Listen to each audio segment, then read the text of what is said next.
So, Mojang's finally come around and added shaders to Minecraft. The new vibrant visual shaders are exclusive to Bedrock, and they look amazing. Wait, this isn't Bedrock? This is Java?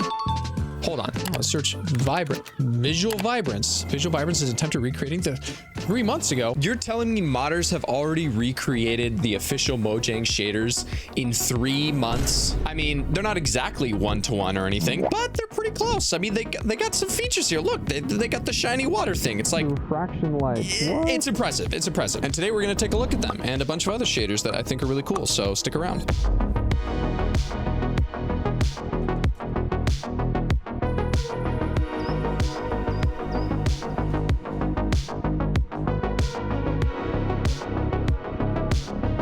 Okay, real quick interjection before we look at the shaders. Hello, if you're new, I'm Stackley. I make Minecraft videos sometimes.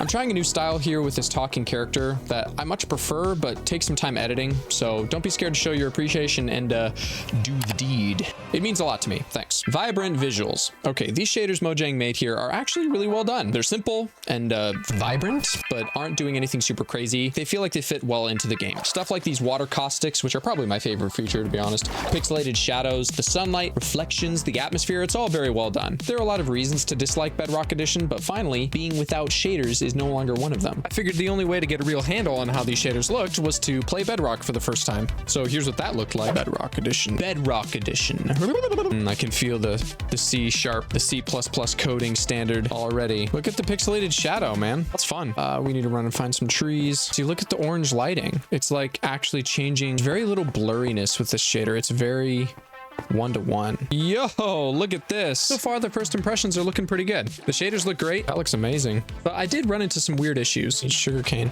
There's like a pretty hefty input delay though that I'm feeling. Like my mouse feels like it's dragging. So there isn't really any dynamic lighting. So I'm holding a torch, but it doesn't light up the area around you. That's kind of a big deal. That's actually a massive deal. That's like a big reason people use shaders is for dynamic hand lighting. But there isn't any, and I can't even put my torch in my offhand. I like the moonlighting. Well, this looks nice. You can see a good distance too. Not Distant Horizons level distance, but the vibrant visuals, are they any good? Yeah, they're all right. They're better than nothing, and they certainly make the game look a lot better. But what about the Visual Vibrance shader for the Java version? Like I said earlier, they're not one-to-one. The Java version definitely has a bluer tint and looks a little more similar to other shaders that I've seen in the past. I still find it really funny that they're naming it Visual Vibrance instead of the Vibrant Visuals, just switching the order. That's pretty funny. It's very clever. The two are pretty different when it comes to the nether. Mojang's version is much brighter than the modded one. But if you mess with the settings a little bit, you can get it to a good level. The modded version of Visual Vibrance gives the end dimension a really crazy skybox texture compared to Mojang's, which just kind of does a purple haze.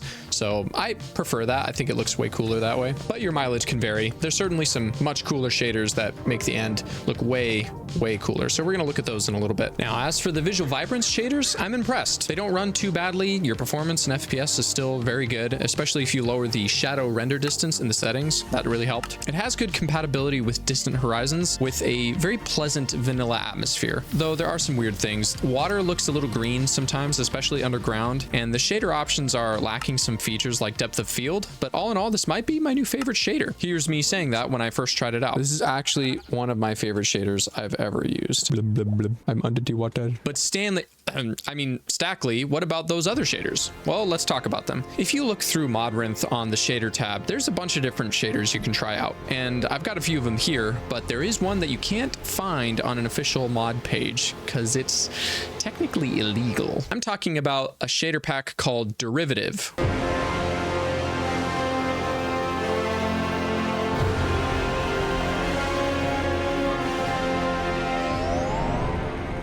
Which, according to this Reddit post, is a hodgepodge of other shader code that someone basically Frankensteined together and plagiarized in order to create. So I can't exactly provide any kind of download link, but you can find it online. Hey, whoa, man. Hey, watch it. I'm going willingly. I know my rights. Anyways, this shader looks really good, especially in the overworld when combined with Distant Horizons. I mean, like, dadgum, look at at this. This is crazy. The nether looks really good as well. Very bright, which is nice because it's easy for shaders to make the nether look overly dark, but this one doesn't have that problem. I guess it's easier to avoid problems like that when you're using stolen codes, you know, kind of cherry picking the good stuff, you know, copying, here, use my homework, but don't make it look too obvious kind of deal. As far as bugs go, I really only ran into some weird light leak issues underground, and the bloom around emissive blocks like torches look a little messed up, but besides that, it's fine. Finally, this shader probably looks best in the end dimension. This kind of volumetric fog effect they got going on here is insane. Makes the end dimension feel like a Dark Souls Elden Ring boss location. It's still not the best shader for the end though, if you can believe it. That honor can only be given to this next shader, the one and only super duper vanilla shader.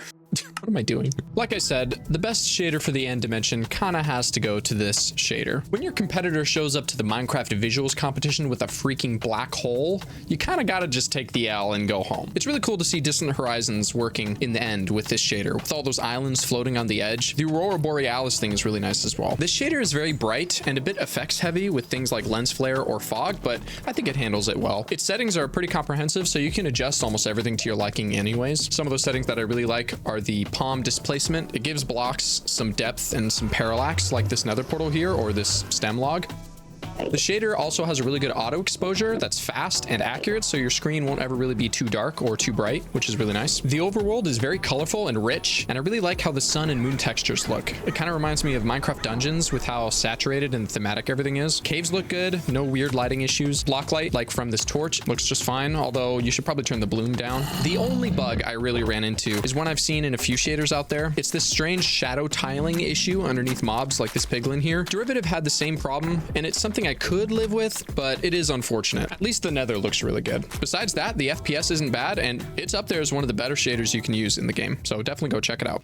All right, so next up is like a gold standard for shaders that hardly needs an introduction. Complementary shaders are like the comfort food for Minecraft visuals. If I'm tired of trying out new shaders and running into weird bugs or problems, complementary is like the big cushy easy chair that I can just relax into for a couple of reasons. It looks really good, for one. It's not cutting any big corners with its features or functionality, which means I can make it look how I want to most of the time. Its FPS impact is reliably moderate, nothing crazy, and there aren't really any big bugs to ruin your experience. I've used this shader the most often over my time on this channel, and up until recently it's been my main go-to. I say it, but something to point out is that there are really three different ways to use this shader. First of all, there are actually two different versions of complementary, reimagined and unbound. For all intents and purposes, they're the same shader, and to be honest, after poking around and switching between the two, I couldn't really find what the difference was besides some very slight lighting differences and maybe the water texture. Okay, so the unbound version is like a slightly updated, more realistic version of the original complementary reimagined, and is probably the better option in my opinion. That's true just for the base version,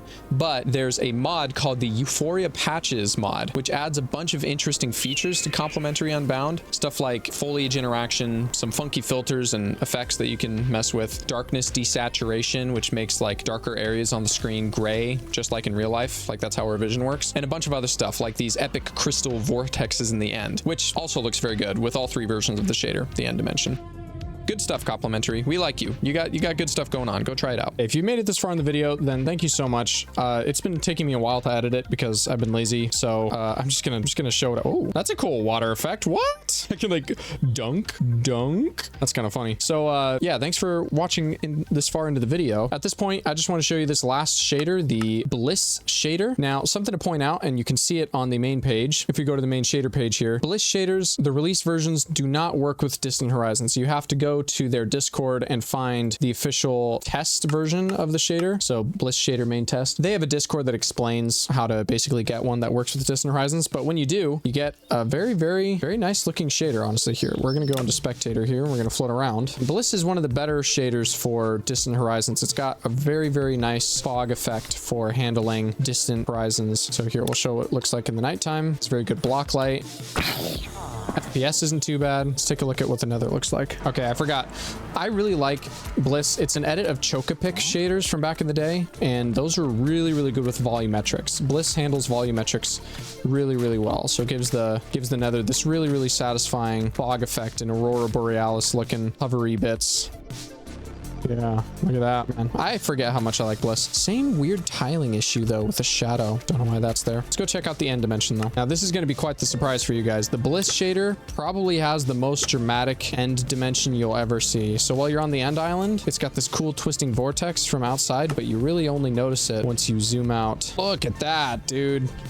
What an amazing effect. Looks so cool. Look at that. It's like you're in the center of a massive tornado. We've seen a lot of really good shaders for the end dimension. A black hole is hard to beat. I like the volumetrics that are in derivative, but this one might be up there as one of the cooler end dimension effects. You can't see any of the islands around the side though. Oh, yeah, I guess you can barely. They're pretty fogged out. I think that's by design. Yeah, the further out we go. Whoa, dude, look at this. Yeah, the further out you go in the end dimension, the more of this like volumetric fog effect you got going on. Whoa, and these cool like flashes in the clouds. And if we go closer to the end dimension, you see the main bubble it's in. Dude, that looks actually crazy. Look at this. So yeah, Bliss shader. It's crazy. The Bliss shader is crazy. It looks so good. For the sake of my editing to get this out tomorrow, because when you guys are watching this, I'm finishing editing this the day before, I'm going to just say thanks for watching, and I'll see you guys in the next video. If you like any of the shaders, or if you have any other shaders that you guys know of, leave them in the comments below. I have a bunch more in here. Like these are the ones I usually use like the most. I have a couple in here, but that's all I'm going to show for in this video. So thank you guys so much for watching, and I'll see you guys in the next one. Later.